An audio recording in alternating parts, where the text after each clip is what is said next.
Video भी नहीं देखा है। तो जब वीडियो देखा तो क्या बताया था कि इसी पैरेलल प्लेट कैपेसिटर के पी पॉइंट पर आपको मैग्नेटिक फील्ड फाइंड करना है। तो मैग्नेटिक फील्ड फाइंड करने के लिए एम्पियर सर्किट लॉ का मॉडिफाइड फॉर्म हम लोग यूज करेंगे। तो B dot D L is equal to mu naught times the displacement current between the plates of the capacitor. क्या सिखाया था? सिर्फ displacement current, no conduction current. तो आईडी जो डिस्प्लेसमेंट करेंट उसको क्या लिखते हैं? Epsilon naught D five by D T. तो फाइव में हम लोगों को क्या चाहिए? पहले ये समझ रहा है, इसका मतलब हमको चार्ज का वेरिएशन तो मिलेगा ही। तो ऑलरेडी चार्ज का वैल्यू दे रखा CV1 minus E to the power minus T by tau. और आपको हमने पहले भी सिखा रखा है कि चार्जिंग ऑफ कैपेसिटर के लिए हम लोग फॉर्मूला यूज करते हैं Q is equal to Q naught 1 minus E to the power minus T by tau, जिसमें टॉ को टाइम कांस्टेंट करते हैं जिसका वैल्यू C इंटू आर होता है। तो टाइम कांस्टेंट का वैल्यू निकालोगे, C का वैल्यू डाल दोगे, R का वैल्यू डाल दोगे, तो ये आ जाएगा 10 टू द पावर माइनस 3 जो यहां लिखा है डिनोमिनेटर में। ठीक, यही टाउ है, इसी का वैल्यू निकाला। अब हमको Q नॉट का मतलब C इंटू वी, तो C इंटू वी कैपेसिटेंस का और पोटेंशियल का वैल्यू डालो। तो कैपेसिटेंस कितना है? जल्दी बोलो। 1 nano farad, 1 into 10 power minus 9, potential 2 volt. तो C इंटू वी आ गया 2 into 10 power minus 9, 1 minus E to the power T by tau जो टाइम कांस्टेंट आ गया वैल्यू। Q का वैल्यू मिल गया। फाई क्या होता है? Electric field into area. तो इलेक्ट्रिक फील्ड है, एरिया उसका क्या हो गया? Pi are square, radius 0.4 0.5। इसको सिंप्लीफाई करेंगे तो pi e by 4। Electric field between the plates of the capacitor sigma by epsilon naught. Sigma को क्या लिखेंगे? Charge upon area, pi are square. Value डाल दिया, पाई पाई कैंसिल हो गया, क्या बना? Q by 4 epsilon naught. अब डिस्प्लेसमेंट करंट का फॉर्मूला लिखो, epsilon naught D five by D t. अब फाइव का वैल्यू मिल गया तुमको, Q बाई 4 एप्सिलॉन नॉट डाल दिया। Epsilon naught cancel, 1 by 4 d q by D t मिल गया, आई डी का वैल्यू। अब क्या हो गया? हमको D q by D T चाहिए। यहां से इसको डिफ्रेंशिएट करेंगे तो क्या आ गया डिफ्रेंशिएशन, या इसी पार्ट को, ये कोफिशिएंट बन गया 1 का डिफ्रेंशिएशन 0, एक्सपोनेंशियल का e to the power minus exponential का एक्सपोनेंशियल ही रहता है, और फिर इसका -1 बाई 10 पावर माइनस 3। ये 10 पावर माइनस 3 10 पावर माइनस 9 से कैंसिल होगा तो 10 पावर माइनस 6 आ जाएगा। आ गया वैल्यू। अब टाइम का वैल्यू चाहिए हमको। टाइम का वैल्यू क्वेश्चन में क्या दे रखा, किस टाइम में निकालना है? 10 पावर माइनस 3 सेकेंड पे। तो at time t is equal to 10 power minus 3, इसमें फॉर्मूला में डालेंगे बी डी एल। डीएल का मतलब सरकमफ्रेंस, 2 पाई आर कितना दे रखा है? 0.5। तो रेडियस डाल दिया। राइट साइड में म्यू नॉट, आई डी का वैल्यू क्या होता है? Mu naught epsilon naught D five by D T. तो d five by D t मतलब आईडी का वैल्यू यहां से सारा वैल्यू डालो। देखो आईडी का वैल्यू कितना, ऊपर चेक करो, आईडी का वैल्यू डाल दिया यहां, और D q by D T का वैल्यू डाला म्यू नॉट इंटू 1 बाई 4, और D q by D T का ये सारा वैल्यू डाल दिया। और टी का वैल्यू जब डालेंगे तो टी का ई पर पावर कितना आ जाएगा? -1। एक्सपोनेंशियल सिखाया था 2.718, I to the power minus 1 0.368, value substitute करेंगे, बी अननोन है। आया समझ में? चलो अब नेक्स्ट क्वेश्चन पे आ जाए आज के लिए। कहता है plane electromagnetic wave of frequency 25 megahertz travels in free space along the X direction. Frequency का वैल्यू दे रखा 25 मेगाहर्ट्ज और एक्स डायरेक्शन में। कहता है at a particular point in space and time electric field का वैल्यू दे रखा, मैग्नेटिक फील्ड चाहिए, मैग्नेटिक फील्ड का वैल्यू चाहिए। बोलो कैसे आएगा? इलेक्ट्रिक फील्ड और मैग्नेटिक फील्ड में क्या relation? C is equal to E not by B not.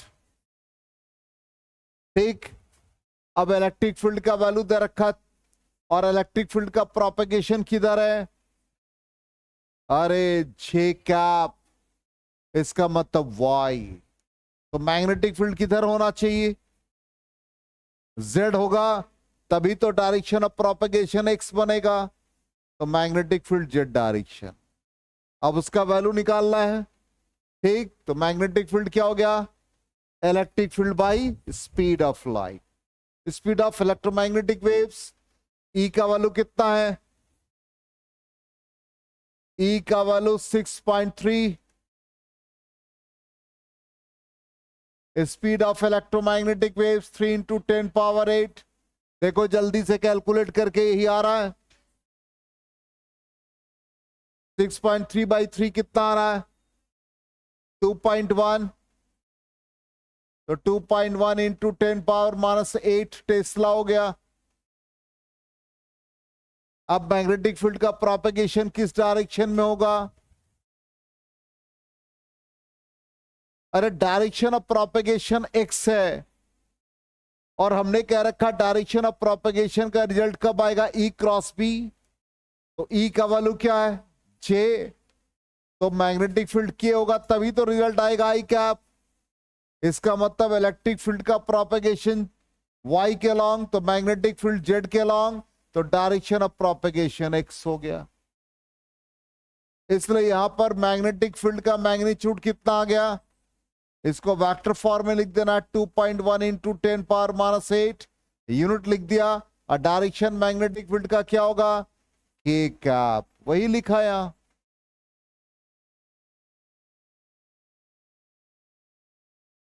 हाँ -8 होगा वो।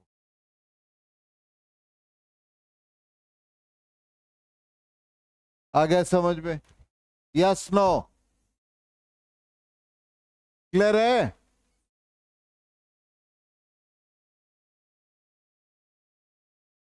अब कहोगे कि सर फ्रीक्वेंसी दिया था उसका यूज ही नहीं किया, जरूरत ही नहीं पड़ी।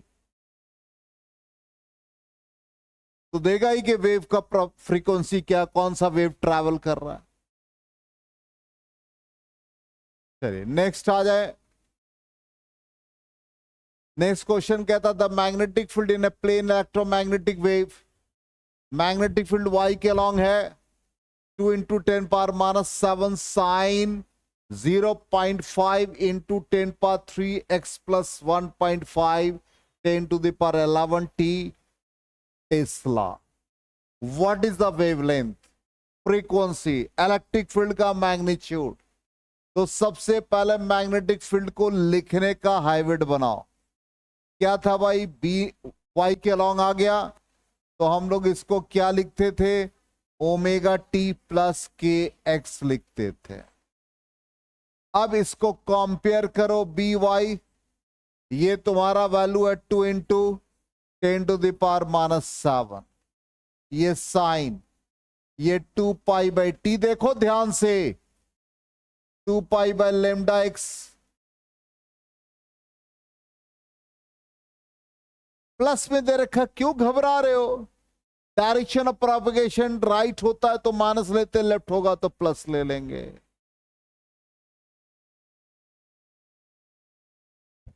ऐसे मत देखो कि फिजिक्स में हो क्या रहा है। डायरेक्शन ऑफ प्रोपगेशन एक्स है तो ओमेगा टी माइनस के x. Direction of propagation negative x है तो साइन ओमेगा टी प्लस के एक्स, ये 11th का बेस है।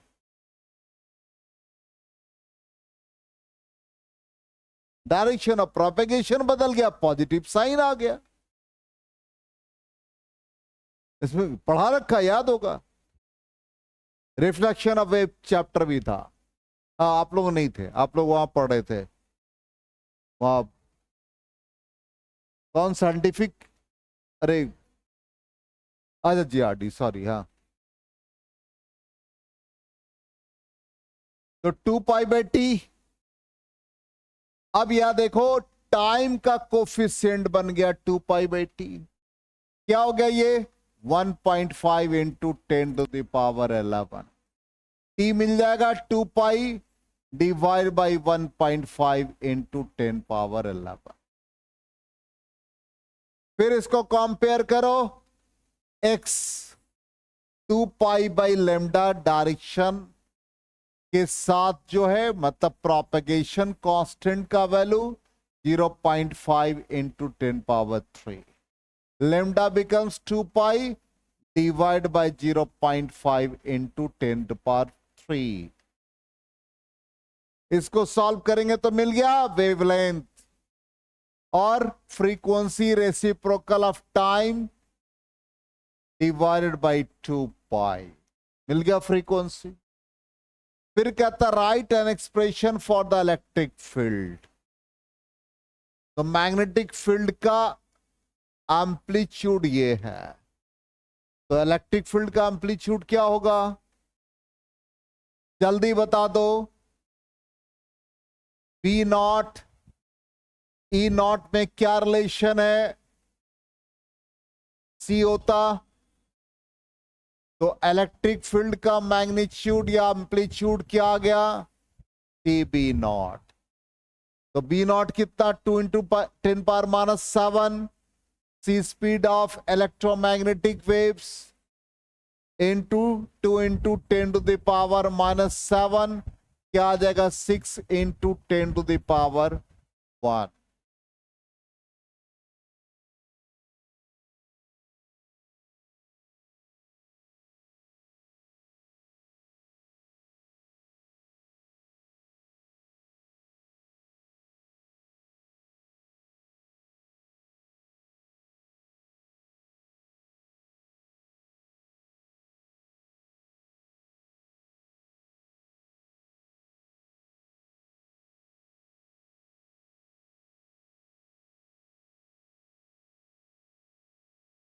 आया समझ में?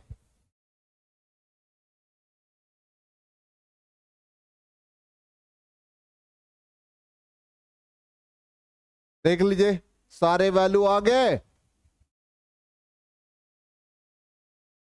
चेक करो।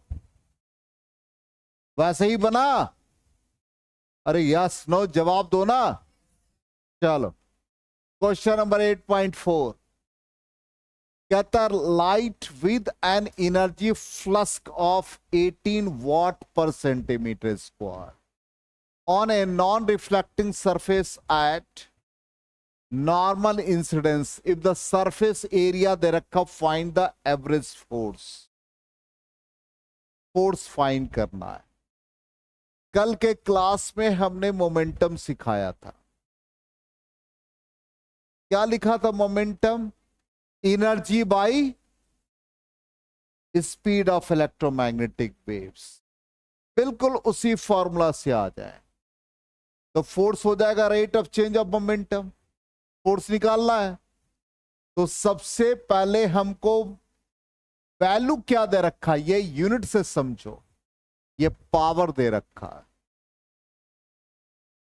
पावर दे रखा, हमको एनर्जी चाहिए। एनर्जी और पावर में क्या रिलेशन होता है? Power into time. पावर का यूनिट देखो क्या है, ध्यान से देखो, वाट पर सेंटीमीटर स्क्वायर। एरिया से डिवाइड है तो एरिया से मल्टीप्लाई। एरिया कितना दे रखा? 20। अब क्या आ गया? ये वाट में आ गया। टाइम पीरियड कितना दे रखा है? मिनट को सेकेंड में कन्वर्ट कर दो, मिल गया एनर्जी। अब मोमेंटम क्या सिखाया था? Energy by speed of electromagnetic waves. कितना आ गया? 18, 20, 1800 और 3 × 10⁸ होगा। अब क्या फाइंड करना? Force rate of change of momentum. ये वैल्यू डाल दो, 18 × 20 × 1800 डिवाइड बाय 3 × 10⁸, और टाइम फिर वैसे ही कैंसिल हो गया। सिंपल है। कितना आंसर आ जाएगा?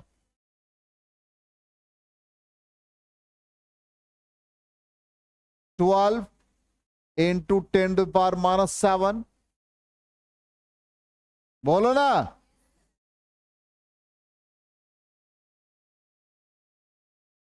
आ गया समझ में?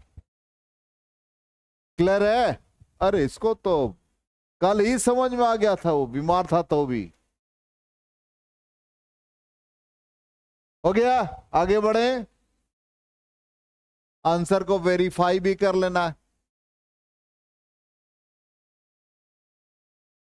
अच्छा वही है, बात एक ही है। चलिए क्वेश्चन नंबर 8.5। ये सब हम सॉल्व एग्जाम्पल बता रहे हैं। अनसॉल्व बहुत आसान है। अब क्वेश्चन उल्टा है इसका, इसीलिए हम सॉल्व उठाए थे। अनसॉल्व तो एक एक लाइन का है। अब कहता है calculate the electric and magnetic field produce by radiation coming from 100 watt bulb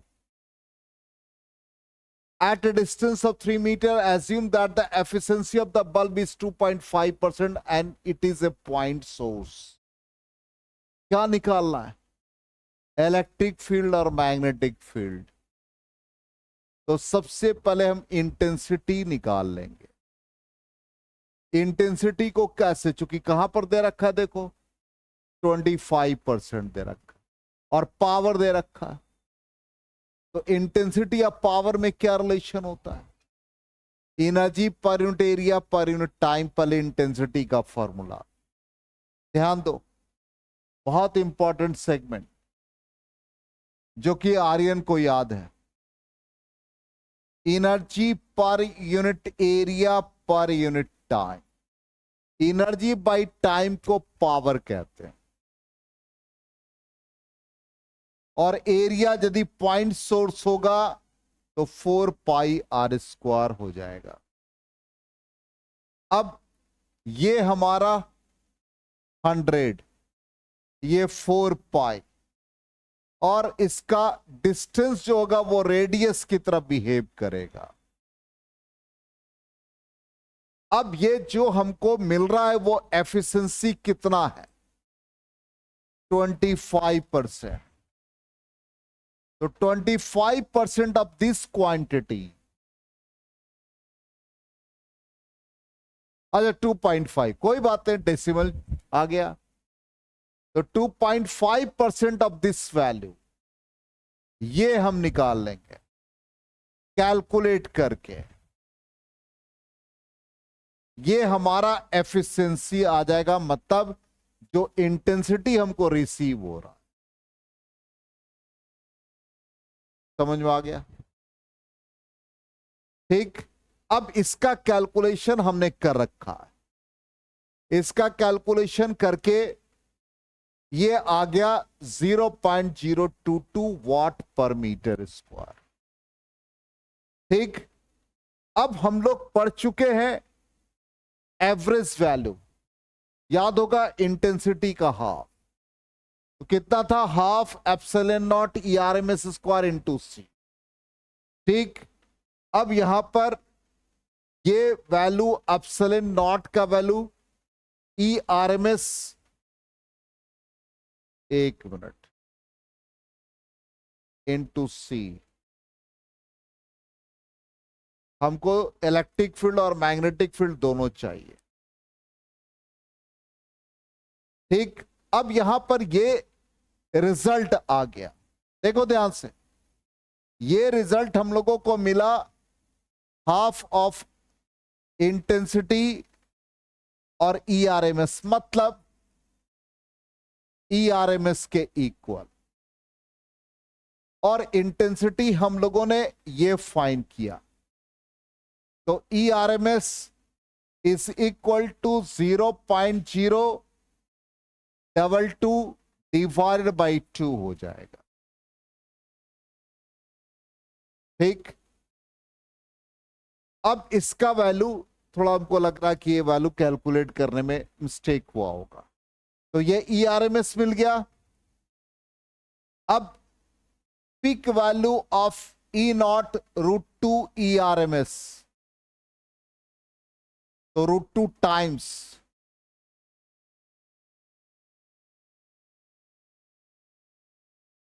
एक मिनट रुक जाओ, हाफ एप्सिलॉन नॉट ईआरएमएस स्क्वायर। बातचीत नहीं करो प्लीज, सेंसिटिव क्वेश्चन है। हाफ हो गया, इंटेंसिटी का वैल्यू डाल दिया,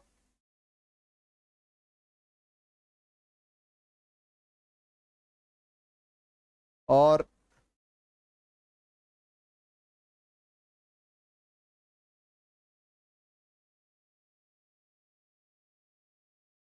अच्छा इसके वैल्यू को आप चेक कर लेना, अभी हम फॉर्मूला पर आ जाते हैं। तो ई नॉट का वैल्यू मिल गया, ई आर एम एस हम यही यूज कर रहे हैं अभी, 0.022/2, अभी ये डेटा के लिए ये यूज कर रहे हैं। अब ये हम लोगों को मिल गया एम्पलीट्यूड ऑफ इलेक्ट्रिक फील्ड या ई आर एम एस जो भी है, और मैग्नेटिक फील्ड का relation B naught is equal to C E naught, C3 × 10⁸, और ई नॉट का वैल्यू यहां से आप सब्स्टिट्यूट कर देंगे, तो √2 × 0.022 डिवाइडेड बाई 2, इससे बी नॉट का वैल्यू मिल जाएगा। इसलिए पहले हम इंटेंसिटी निकाले कि इंटेंसिटी का रिलेशन एनर्जी के साथ क्या है, उससे हम लोगों को ई का वैल्यू मिल गया, ईआरएमएस मिल गया, ई नॉट निकाल लिया, और फिर बी नॉट निकाल लेंगे। तो क्वेश्चन में यही हम लोगों से पूछा गया है, कैलकुलेट द इलेक्ट्रिक फील्ड और मैग्नेटिक फील्ड। पिक वैल्यू या आरएमएस वैल्यू जो आप निकाल सके, दोनों वैल्यू निकाल देना चाहिए। जब भी इलेक्ट्रिक फील्ड का मैग्नीट्यूड पूछे, ई नॉट भी निकाल दे, ई आरएमएस भी निकाल दे, बी नॉट भी निकाल दे, और बी आरएमएस भी निकाल दे। ठीक है, ये कैलकुलेट करके, यहां पर कोई मिस्टेक हमको लगता हो गया, ये डायरेक्टली लिख दिया, इसी फॉर्म में आना चाहिए। हो गया, चल हाँ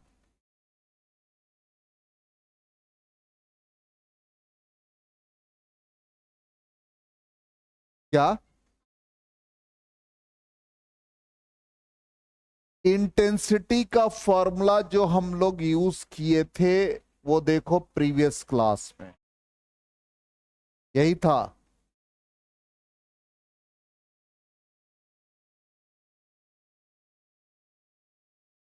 ये एप्सिलॉन नॉट ईआरएमएस और सी का वैल्यू डालेंगे तो √μ0 एप्सिलॉन नॉट। हाँ अच्छा, इसका होल स्क्वायर था।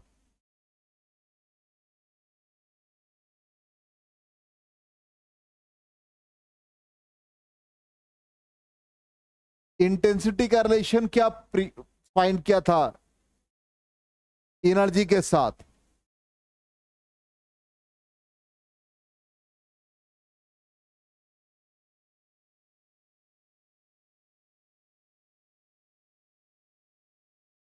आई का एवरेज वैल्यू एनर्जी डेंसिटी के साथ क्या था?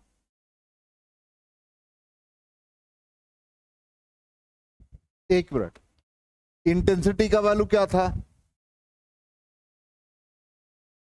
I is equal to 1/2 epsilon naught, हाँ, ईआरएमएस स्क्वायर या ई स्क्वायर इंटू सी था, यही था ना। तो यहां पर ई स्क्वायर इंटू सी यही तो लिखा है। हम समझ गए, वो इट इंप्लाइज है, नॉट इज इक्वल टू। नहीं समझ में आया? ये रिजल्ट हम लोग यूज किए। यहां से आप देख लो इक्वेशन को, 1/2 एप्सिलॉन नॉट, इसको लिख दिया ERMS square into C. Intensity हम लोगों को मिला 0.022, 1/2। ठीक, एप्सिलॉन नॉट का वैल्यू 8.854 इंटू 10⁻⁻12, और C3 इंटू 10⁸ ERMS स्क्वायर हो गया। अब इससे अननोन क्वांटिटी ERMS का वैल्यू यही सिंप्लीफाई करके लाया, जो कि देख रहे हो 0.22 है ना यहां, इसी को सॉल्व किया तो ये वैल्यू 2.9 वोल्ट पर मीटर आया। चलो हम फिर से रिपीट कर रहे हैं इस क्वेश्चन को। सबसे पहला हम लोग इंटेंसिटी निकालेंगे, energy per unit area per unit time. Energy को हम लोग, या एनर्जी पर यूनिट टाइम को पावर कहते हैं। पावर हमारा 100 वाट है, और सरफेस एरिया पॉइंट सोर्स का 4πr²। ये 100, ये 4 इंटू 3.14, और इसका वैल्यू 3 हो गया।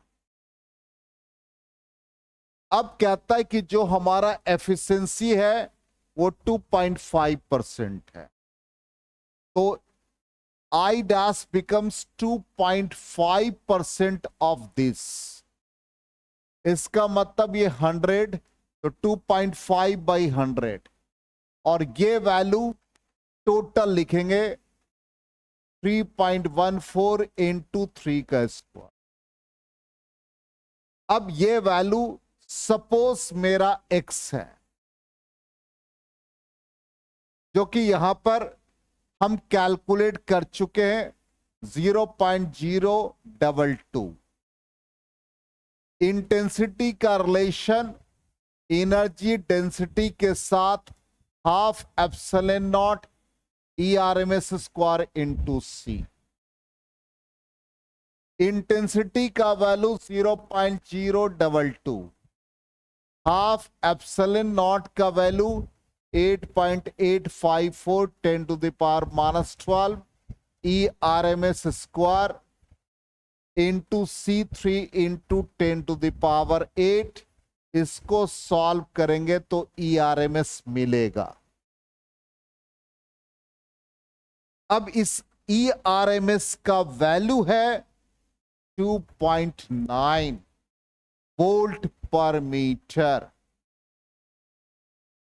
अब आया समझ में?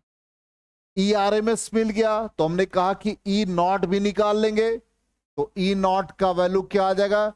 √2 ERMS, क्योंकि E नॉट निकाले बिना B नॉट नहीं निकलेगा। तो फिर यहां पर रिजल्ट आ गया B naught is equal to CE naught. क्या बोलो? अरे यहां नहीं, हम आपको सॉल्व कर रहे हैं, यहां से क्या मतलब है? क्या कहना चाह रहे हो? अरे बोलो ना क्या।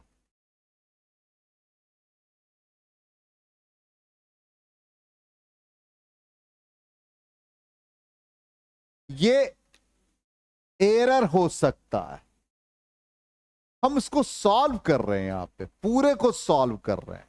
हम इसी डेटा को ले रहे हैं, इस डेटा को तो ले भी नहीं रहे। लो ना, अब यहां सॉल्व कर रहे हैं। क्या अभी भी कंफ्यूजन? अब यहां पर ये तो ऑलरेडी सॉल्व किया हुआ है। अब बी नॉट का value C into E naught, तो सी कितना आ गया 3 इंटू 10⁸। ई नॉट का वैल्यू कितना है √2 इंटू 2.9। बी नॉट मिल गया, बी आर एम एस भी मिल गया। अब आ गया समझ में, क्लियर हो गया कि अभी भी कंफ्यूजन है?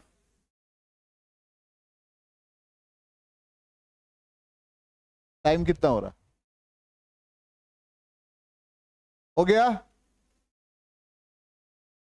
5 मिनट को चैप्टर ही खत्म हो जाएगा। चलो अब आ जाओ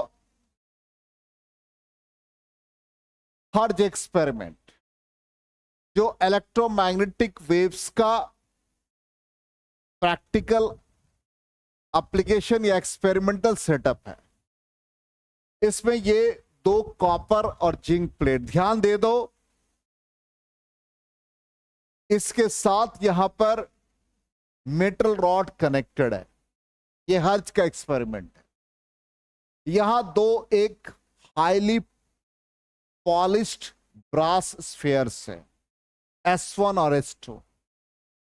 ब्रास के बने रहते इसलिए मेटल स्फीयर्स। इसको एक इंडक्शन कॉइल से कनेक्ट कर देंगे। Induction coil high potential difference को सेटअप करता है।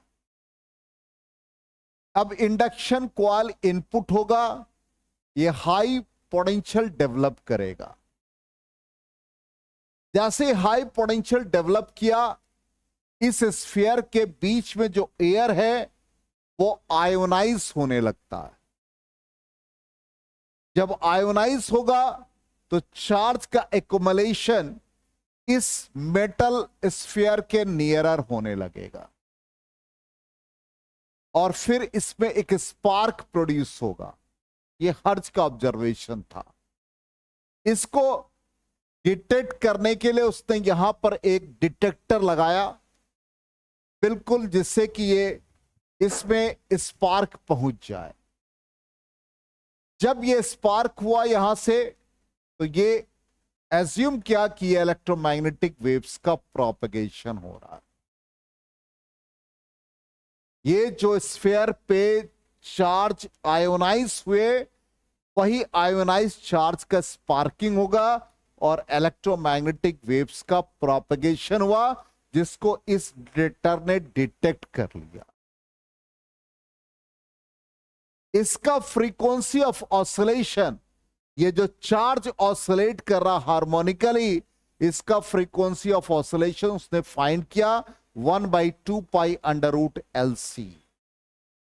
अब L मिला उसको इस इंडक्शन कॉइल से, और C मिला ये दोनों मेटल रॉड पे, एक पर चार्ज पॉजिटिव एक पर चार्ज नेगेटिव, ये कैपेसिटर की तरफ बिहेव करने लगा, जिसका फ्रीक्वेंसी उसने निकाला और उसने लेबोरेटरी में कहा कि करीब करीब 6 मीटर तक इसका प्रोपगेशन हो रहा है। 6 मीटर तक इलेक्ट्रोमैग्नेटिक वेव्स का प्रोपगेशन उसने एक्सपेरिमेंटल सेटअप में ऑब्जर्व किया।